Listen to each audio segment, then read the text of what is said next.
On va partir au nord, très au nord, précisément en Norvège, sur une île où le temps s'est carrément arrêté. Oui, alors quand vous le dites comme ça, on dirait un petit peu le début du trésor de TF1, mais Merci. on est à Samouraï, où il y a 350 habitants qui ne vivent pas dans la nostalgie du bon vieux temps. Non, au contraire, ils sont complètement plongés dans un présent éternel, puisque cette petite île de Norvège a supprimé totalement l'heure. Voilà, il n'y a plus d'heure à Samouraï. Ils ont détruit leurs horloges, banni leur radio-réveil, dégagé leurs montres, pour ne plus être esclaves des horaires. Voilà, regardez, ils s'en prennent violemment à leur horloge. Alors, pourquoi? Il y a une raison. Hein. Nous sommes à côté du pôle Nord.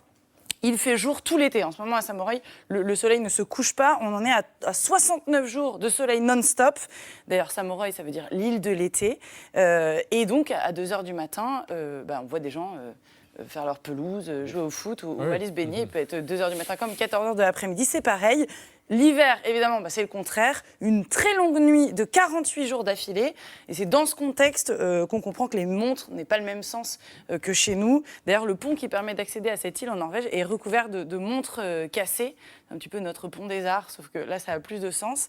Et le 13 juin dernier, très officiellement, une pétition intitulée « Arrêtons le temps » a été présentée à un député norvégien pour demander à ce que Sommarøy soit la toute première zone sans heure du monde. Voilà, pour la dégager des fuseaux horaires, tout simplement. Alors, c'est quand même un joli coup de com', puisqu'on en a beaucoup parlé. Cette île qui veut attirer les touristes et qui se libère, qui les libère en fait du stress du temps, stress moderne. Hein. Je ne sais pas si vous avez lu Karl Marx, mais c'est lui qui dit ça. Qu'est-ce qu'il disait, Karl Marx, déjà?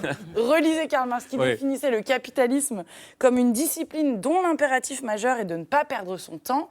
Alors pourtant, Sommarøy n'est pas une île marxiste. Hein. Les gens travaillent, il y a des commerces, ils pêchent, il y a une école sur cette île.